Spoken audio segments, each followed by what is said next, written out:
Assalamualaikum warahmatullahi wabarakatuh. Hai teman-teman, perkenalkan saya Nurul Rahma dari kelas pendidikan biologi A dengan NIM 20500119030. Di sini saya selaku pemateri pertama dari kelompok 6 mata kuliah fisiologi hewan. Di sini pertama-tama saya akan menjelaskan mengenai neuron atau sel saraf. Pertama-tama mari kita mengetahui apa itu definisi dari neuron atau sel saraf. Jadi sel saraf atau yang biasa kita sebut dengan neuron adalah sel yang merupakan satuan utama dari sistem saraf, di mana sel saraf atau neuron ini berfungsi untuk menghantarkan impuls dari suatu rangsangan atau disebut juga dengan stimulus. Struktur dan bagian neuron atau sel saraf. Bagian yang pertama yaitu dendrit. Dendrit ini merupakan percabangan dari badan sel yang terlihat seperti tonjolan bercabang. Fungsinya untuk menerima dan menghantarkan rangsangan dari badan sel. Bagian yang kedua yaitu badan sel. Badan sel ini merupakan bagian terbesar dari sel saraf, yang di dalamnya ini terdapat inti sel atau nukleus. Badan sel bertugas untuk menerima rangsangan dari dendrit, kemudian diteruskan ke akson atau neurit. Perlu diketahui bahwa badan sel ini hanya terdapat pada saraf pusat, yaitu otak dan sumsum tulang belakang, dan juga terdapat pada ganglion atau sekumpulan sel saraf di luar sistem saraf pusat. Akson atau neurit adalah serabut sel saraf panjang yang terlihat seperti penjuluran dari badan sel.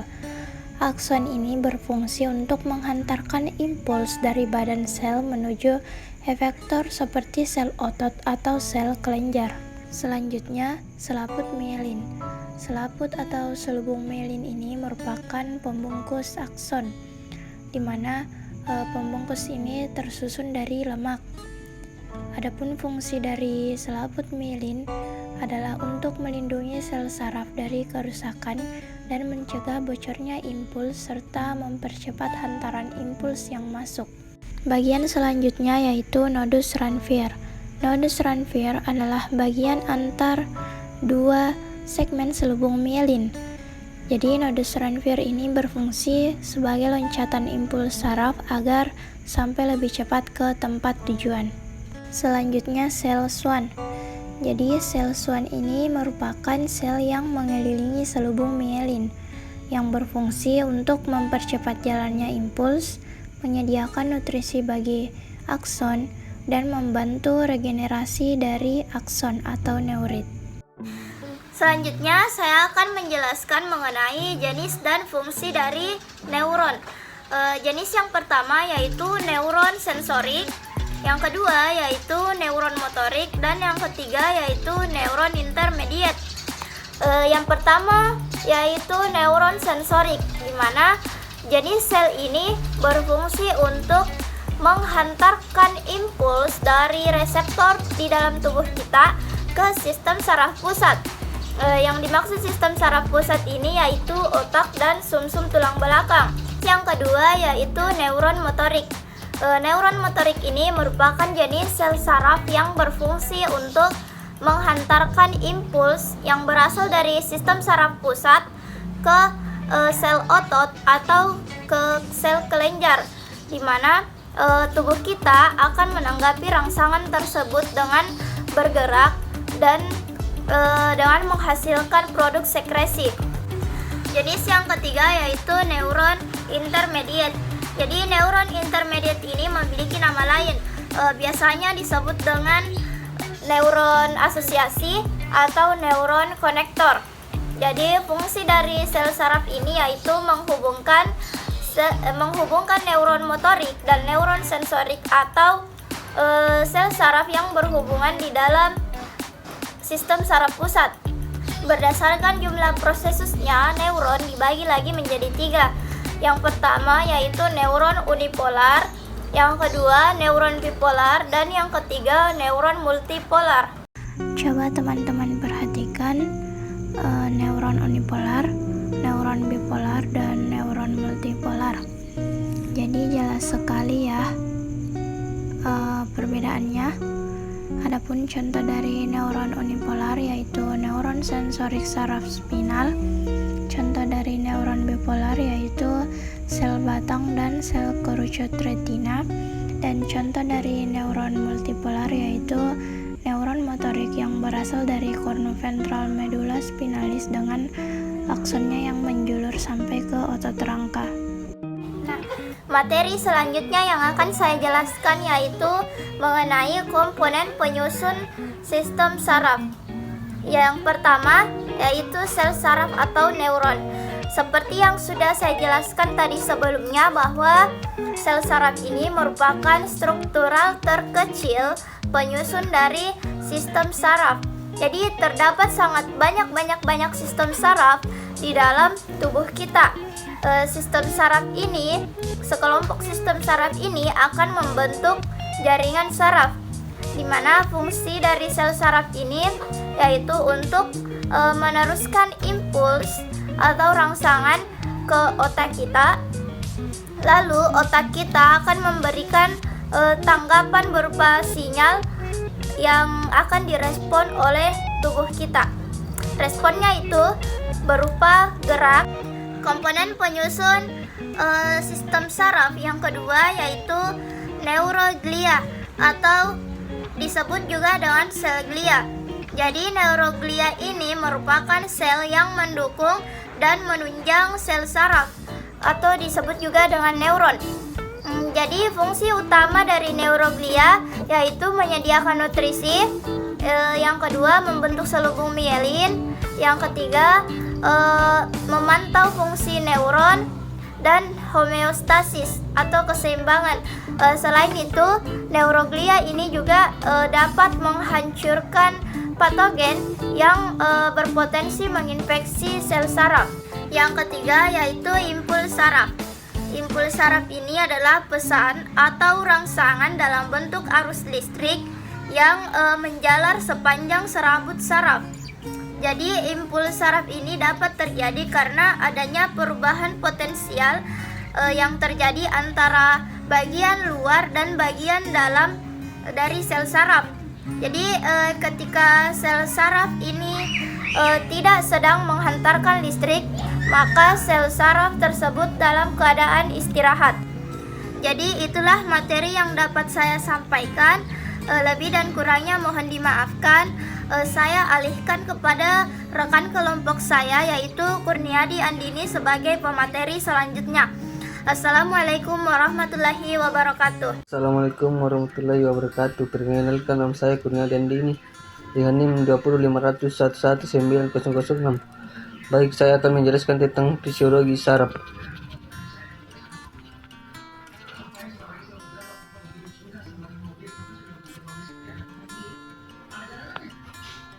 Struktur sistem saraf. Pengertian saraf. Sistem saraf adalah sistem kompleks yang berperan dalam mengatur dan mengordinasikan seluruh aktivitas tubuh. Sistem ini memungkinkan Anda untuk melakukan berbagai kegiatan seperti berjalan, berbicara, menelan, bernapas, serta semua aktivitas mental termasuk berpikir, belajar, dan mengingat. Sistem saraf pada manusia terdiri dari otak, sumsum tulang belakang, organ-organ sensorik, mata, telinga, dan organ lainnya, dan semua saraf yang menghubungkan organ-organ tersebut dengan seluruh tubuh. Dalam menjalankan kerjanya tersebut, sistem saraf terbagi menjadi dua struktur atau susunan, yaitu sistem saraf pusat dan sistem saraf tepi.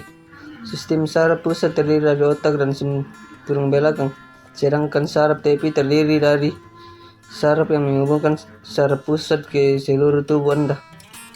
Adapun saraf tepi terbagi ke dalam dua susunan besar, yaitu saraf somatik dan otonom. Anatomi dan bagian sistem saraf. Secara garis besar terdapat 3 bagian pada sistem saraf pusat manusia. Yang pertama, otak. Otak adalah mesin pengendali utama dari segala fungsi tubuh seperti Yang disebutkan di atas, organ ini merupakan bagian dalam sistem saraf pusat manusia. Otak terbagi ke dalam beberapa bagian dengan fungsinya masing-masing. Secara umum, bagian otak terdiri dari otak besar, otak kecil, batang otak, serta bagian-bagian otak lainnya. Yang kedua yaitu sumsum tulang belakang. Sum tulang belakang juga merupakan bagian dari susunan saraf pusat. Sumsum tulang belakang langsung berhubungan ke otak melalui batang otak dan kemudian mengalir sepanjang ruas tulang belakang. Yang ketiga, sel saraf atau neuron. Bagian tulang tak kalah penting dari anatomi sistem saraf adalah sel saraf itu sendiri atau disebut neuron. Fungsi sel saraf atau neuron adalah mengantarkan impuls saraf. Berdasarkan fungsinya, neuron terbagi ke dalam 3 jenis, yaitu neuron sensorik yang membawa pesan ke saraf pusat, neuron motorik yang membawa pesan dari saraf pusat, serta interneuron yang mengantarkan pesan di antara neuron sensorik dan motorik di saraf pusat.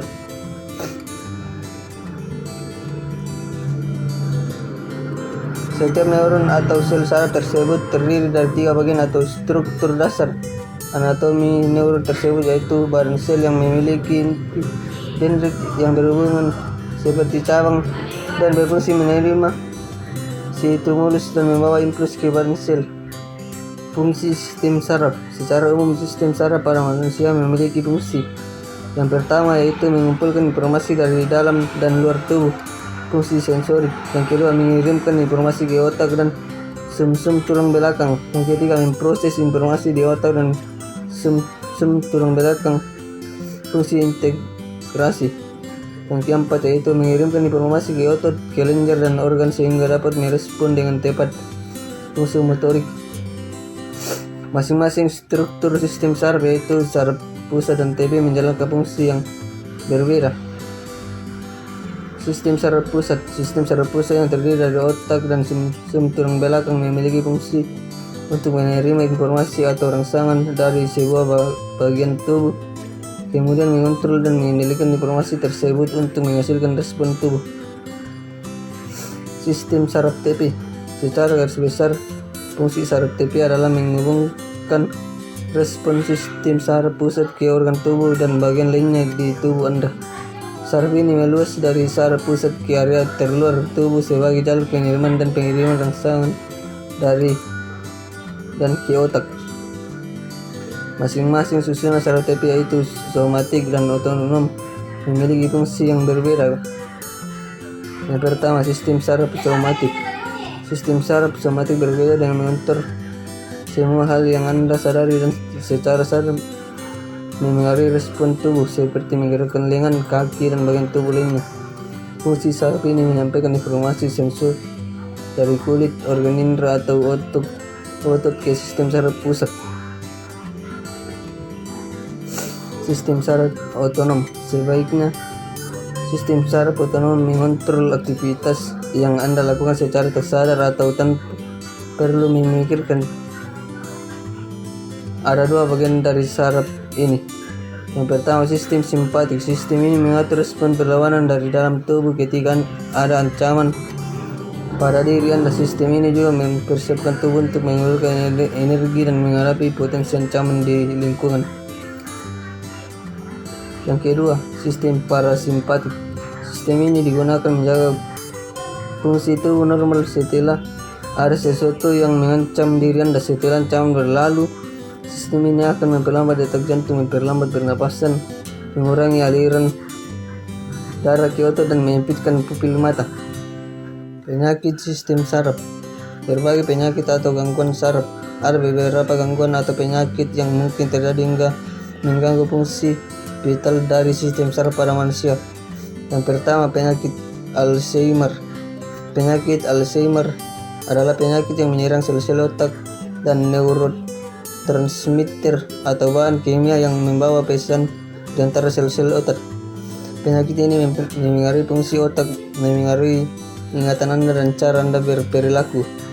Yang kedua, Parkinson adalah gangguan yang terjadi ketika sel-sel saraf tidak menghasilkan cukup dopamin, yaitu bahan kimia yang sangat penting untuk kelancaran kontrol otot dan gerakan. Yang ketiga, multiple sklerosis adalah penyakit kronis yang memengaruhi saraf pusat. Kondisi ini ditandai dengan adanya kerusakan pada sel hubung pelindung yang mengelilingi serabut saraf di otak dan sumsum tulang belakang. Selanjutnya, epilepsi adalah kondisi yang ditandai dengan kejang berulang atau kambuhan. Kondisi ini dapat terjadi karena adanya gangguan aktivitas listrik di otak. Tumor otak adalah gumpalan sel abnormal yang tumbuh di otak. Gumpalan ini bisa jinak tetapi bisa juga ganas atau kanker otak.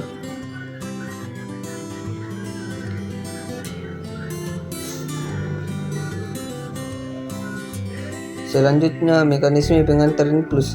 Impuls dapat ditransmisikan melalui beberapa cara, diantaranya adalah melalui sel saraf dan sinapsis. Pengantaran impuls melalui sel saraf. Impuls saraf atau rangsangan saraf adalah pesan saraf yang dialirkan sepanjang akson dalam bentuk gelombang listrik. Jika sebuah saraf tidak mengantarkan impuls, maka serabut saraf tersebut dalam keadaan istirahat. Sifat sel saraf adalah pada permukaan bagian luar sel bermuatan positif dan bagian dalam bermuatan negatif. Jika saraf mendapat rangsangan, maka akan terjadi perubahan muatan pada kedua permukaan sel saraf tersebut. Permukaan bagian luar sel bermuatan negatif, sedangkan bagian dalam sel bermuatan positif.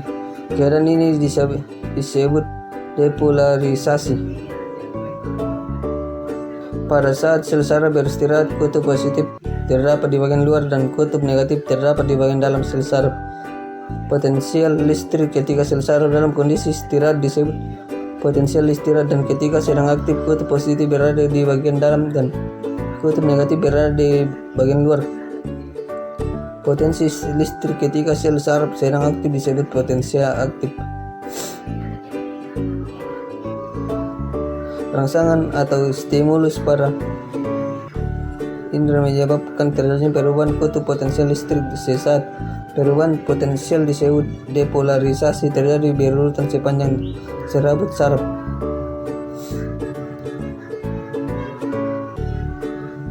Depolarisasi menyebabkan bagian luar sel bermuatan negatif sedangkan bagian dalam sel bermuatan positif. Antara daerah yang mengalami depolarisasi dengan daerah yang mengalami polarisasi timbul aliran listrik. Aliran listrik ini disebut arus loncat, adanya arus lokal yang mengakibatkan depolarisasi di daerah sebelahnya. Kemudian diikuti arus lokal dan depolarisasi di daerah sebelumnya lagi. Demikian seterusnya.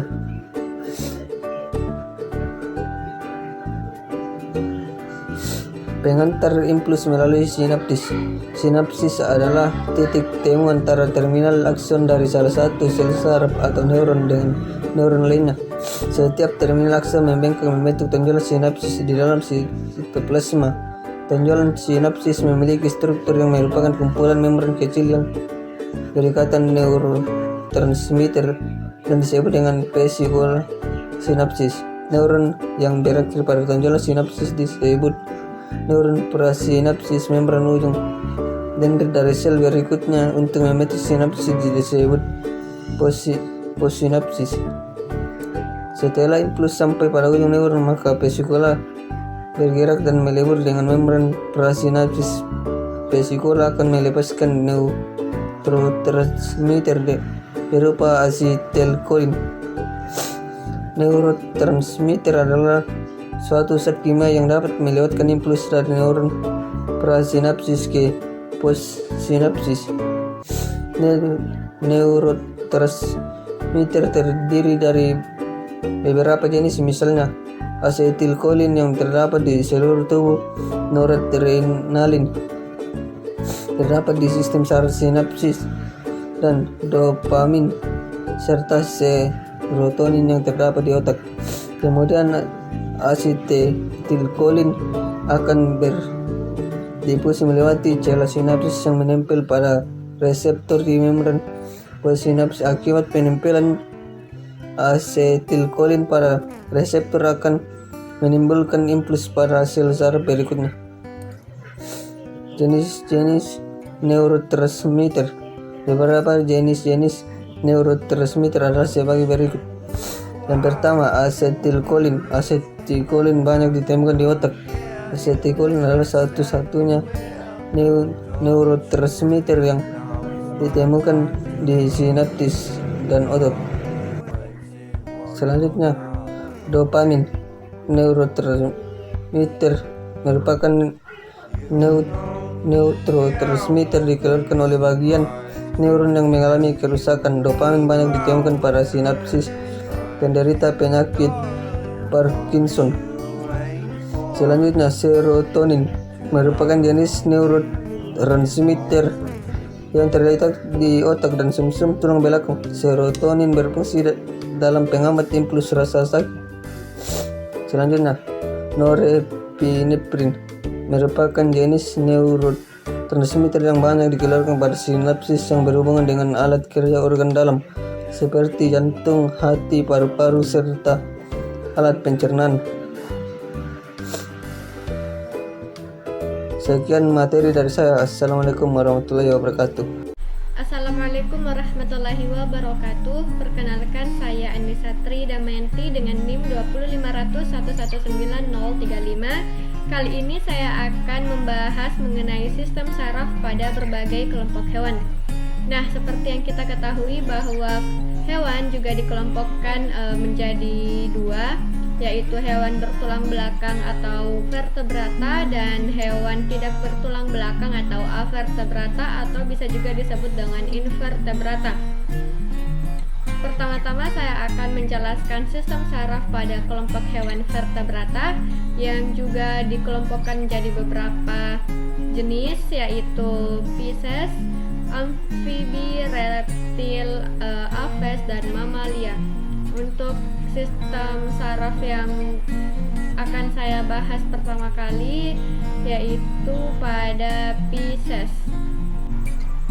Oke, yang pertama, sistem saraf pada Pisces, yakni ikan mempunyai otak yang pendek, juga memiliki 10 pasang saraf kranial. Terdapat kuncup perasa di sekitar mulut.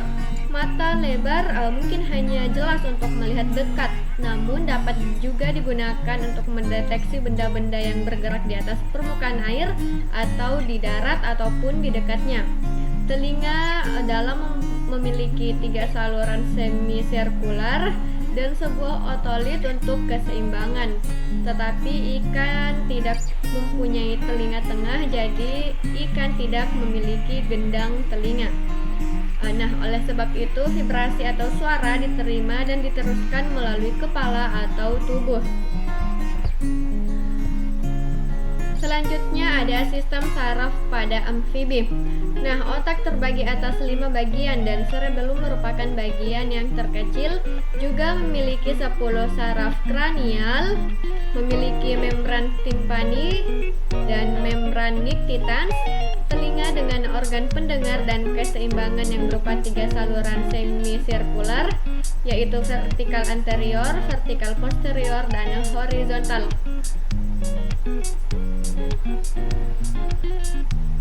Selanjutnya, sistem saraf pada reptil, yakni otak dengan 2 lobus olfaktorius yang panjang, hemisfer cerebral, 2 lobus opticus, cerebellum, medulla oblongata yang melanjut ke korda saraf. Juga terdapat 12 pasang syaraf kranial, dan pada lidah terdapat kuncup-kuncup perasa, serta terdapat organ pembau pada rongga hidung. Kemudian mata memiliki kelenjar air mata dan telinganya seperti telinga vertebrata rendah, yaitu saluran auditori eksternal tertutup kulit sehingga mempunyai membran timpani. Selanjutnya ada sistem saraf pada aves, yakni bentuk otak dari aves dan bagian-bagiannya, yaitu lobus olfaktorius. Maksud saya, lobus olfaktoriusnya kecil dan cerebrumnya besar sekali. Lubang telinga nampak dari luar dengan meatus auditorius eksternal terus ke membran timpani atau gendang telinga. Selanjutnya telinga tengah dengan saluran-saluran semisirkular terus ke kloaka. Nah, pendengaran burung sangat baik, tetapi untuk penciuman burung kurang baik. Selanjutnya, syaraf optik memasuki sklera mata di tempat yang disebut bingkai skleral, dan mata memiliki kelenjar air mata dan penglihatannya terhadap warna sangat tajam serta cepat berakomodasi pada berbagai jarak. Terakhir dari kelompok vertebrata yaitu ada mamalia.